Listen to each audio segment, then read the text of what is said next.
ሰላም ተማሪዎች ያላችሁ በሰላማችሁ ይብዛ። ሳንዴ ክፍል የባዮሎጂ መምህራችሁ ናፖሊዮን ተስፋዬ ነኝ ከሉሲ ብሪጅ አካዳሚ። ያው ምንድነው ዲስከስ እያደረግን የምንገኘው we are talking about chapter 2 animals ሚለውን ቻፕተራችን ነው እየተማማርን ያለ ነው። ከዚህ በፊት የነበረው ሴሽኖቻችን ላይ ምን ነበር የተመለከትነው? we were discussing about the different types of reproduction አይደለ? so we have seen about reproduction in what? in the bird, reproduction in frogs ሚለውን ነገር አይተን እንዲሁም ደግሞ ስለተለያዩ የኢንሴክት ቦዲ ፓርቶች አይደለ በሶስት ከፍለናቸው we discussed about the segmented body አይደለ? we discussed about the jointed leg ስለነዚህ አይነት ኮንሰፕቶች በፊት የነበሩት ሶስት የተለያዩ ፓርቶች ላይ አይተን ነበር። today's topic of discussion is going to be about what? the last within the 2.3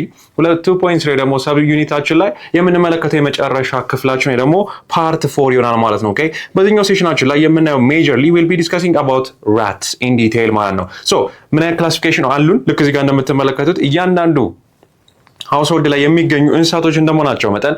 አይደለ ኢን ዲቴል ደግሞ ምን ካራክተሪስቲክስ አላቸው መቼም የሌለበት ቤት አላትሉኝም in every single household in እናንተም wherever it is man ነው you literally are going to be finding them man ምክንያቱም they are present every single place in the entire world ማለት ነው። እንዴ ነው ክላሲፋይ የሚደረጉት ምንድናቸው የተለያዩ ሪፕሮዳክቲቭ ስትራክቸሮቻቸው because they have a very distinct የሆነ a very similar የሆነ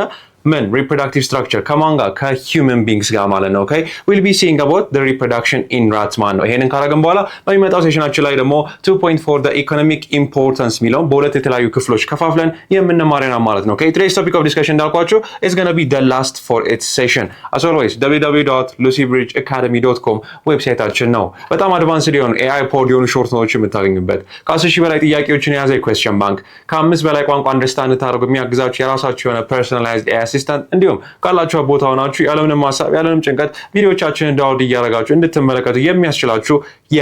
ኦፍላይን አክሰሲቢሊቲ በሞባይል አፕሊኬሽናችሁ ኢንኮርፖሬት የተደረገ ስለሆነ አሁኑኑ ዌብሳይታችንም ሞባይል አፕሊኬሽናችንም ዳውንሎድ በማድረግ እንድትጠቀሙ ማለት ነው። ኦኬ ሶ የቴሌግራም ቻናላችንም ኢን አዲሽን ሐሳብና አስተያየት ካላችሁ ምናስተካክለው የምንጨምረው ምንቀንሰው whatever kind of comment you guys have you can directly forward them የዩቲዩብ ቻናላችንም ሰብስክራይብ ማድረግ ኖቲፊኬሽናችሁን ማብራት ሐሳብና አስተያየታችሁን አጋሩን። ኦኬ ሶ today's topic of discussion እንዳልኳችሁ is going to be about what? is going to be about the reproduction in rats ወይ ደግሞ reproduction in አይጥ ውስጥ ማለት ነው። okay we'll be discussing about that ለምን ይመስላችኋል ተደጋጋሚ ጊዜ የተለያዩ አይነት ሳይንቲፊክ ዲስከቨሪዎች የተለያዩ አይነት ሳይንቲፊክ ስተዲዎች የሚደረጉ ሰዓት ስፔሲፊካሊ ደግሞ ምን ላይ ስለ ቫክሲን ጥናት or anything genetically related የሆነ okay genetically or genetics ብለን እናስቀምጠው so genetically related የሆነ ነገር በሚፈጠርበት ሰዓት ወይ በሚፈበረክበት ሰዓት ለምን ይመስላችኋል አይጦች ላይ ደግሞ rats ላይ ስፔሲፊካሊ ምን የሚባለው የሚተገበረው because they have a very similar የሆነ structure ከhuman being ጋር ማለት ነው in terms of DNA በሉት in terms of their reproductive structure በአጠቃላይ resemblance አለማ ምንም ቢያንሱም we are literally resembling a rat man okay do not forget about this so similar thing እዚህ ጋር apply የሚያደርገው ነው we are discussing about that we're discussing about reproduction አይደለ so reproduction ስናወራ ስለ reproductive structures ነው ዲስከስ የምናደርገው ማለት ነው so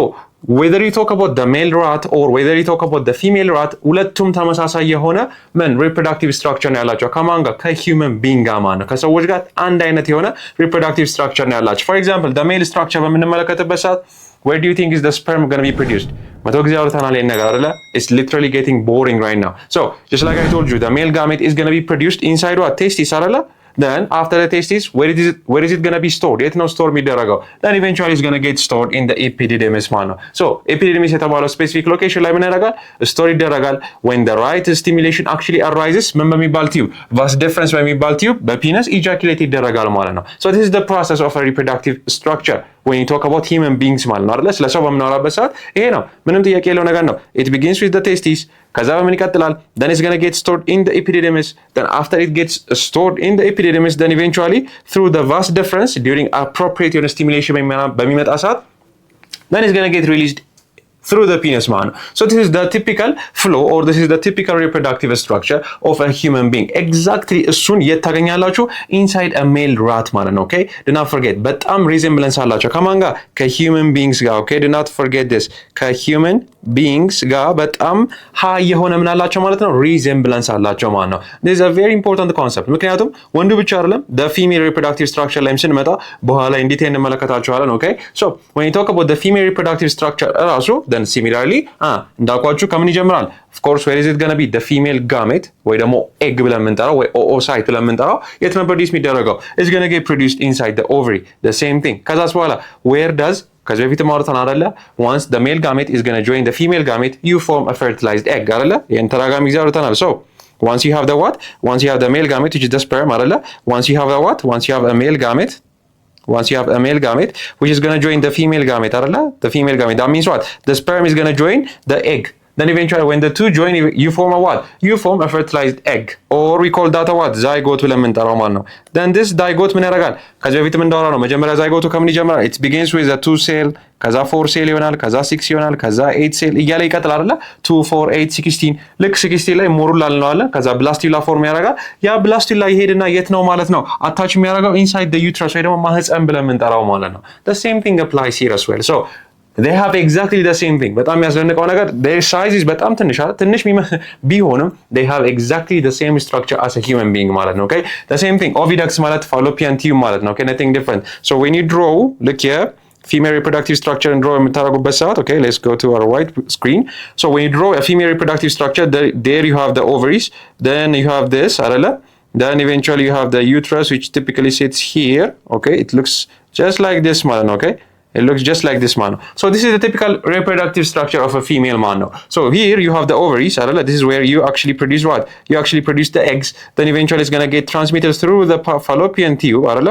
it's going to get transmitted through the fallopian tube into the uterus ማለት ነው so uterus የራሱ የሆነ structure አለ do not worry about it classify የሚደረግበት the fundus the body do not worry about those okay so but this is the structure it's a typical structure ማለት ነው then eventually you have the what you have the vagina right here ማለት ነው okay you have the vagina right here ማለት ነው so this is a female reproductive structure when you talk about a human being እዚህ ጋር የምትመለከቱት structure የት ታገኙታላችሁ ማለት ነው you are going to find it inside a rat ማለት ነው okay do not forget about it so ደግሞ አይጦች ላይ exactly the same thing የሆነ reproductive structure ታገኛላችሁ ማለት it's a very important thing okay it's a very important thing to understand now when you talk about this sorry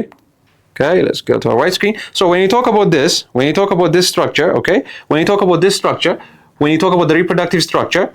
of a female then basically you guys are going to find this አይደለ so እንዳልኳችሁ exactly the same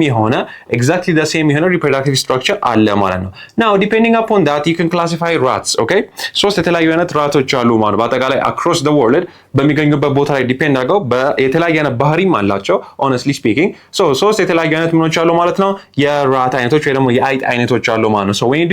you discuss about this you will find the first one is what ቅድም እንዳልኳችሁ እዚህ ጋር ያነሳነው ፖይንት ቅድም ካነሳችሁላችሁ ደጋጋ ይመሳሰላል okay once a zygote is actually formed then ምን happen ያደርጋል then eventually the 2 cell then comes the 4 then comes the 8 then comes 16 እዚህ ጋር ምን ብለን እንጠራለን ሞሪላ ብለን እንደምንጠራው ነበር አይደለ the morilla the blastula ያለ ይቀጥላል ማለት ነው so similarly እንዳልኳችሁ እነዚህ ጋር የምትመለከቷቸው ስትራክቸሮች በአጠቃላይ የት ነው ሄዶ አታች የሚያደርጉት inside the uterus ማለት ነው so you have to remember this okay inside the uterus ሄዶ አታች ያደርጋሉ then eventually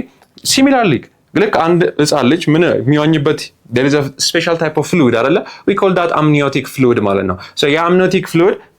ከእናት በሚያገኘው ምን የተለያዩ ኒውትሪየንቶች የተለያዩ ኦክሲጅን የተለያዩ ደም basically ደግሞ purified የሆነ blood ማለት ነው በምን በሚመጣ በፕላሴንታ ማለት ነው so እነዚህ ስትራክቸሮች በአጠቃላይ የታሉ ማለት ነው you will find them literally inside do not forget about this inside a rat ማለት ነው so depending upon where they are actually found የተለያዩ አይነት ባህሪዎቻቸው ላይ ዲፔንድ አድርገን ሶስት የተለያዩ የራት ታይፖች አሉ ማለት ነው okay so the first one is what the first one is the brown one የዚህን የትምህርት ክፍል ሙሉ ቪዲዮ ማግኘት ከፈለጋችሁ በሞባይል አፕሊኬሽናችን አሊያም ዌብሳይታችንን ጆይን በማድረግ ማግኘት ትችላላችሁ መልካም የትምህርት ጊዜ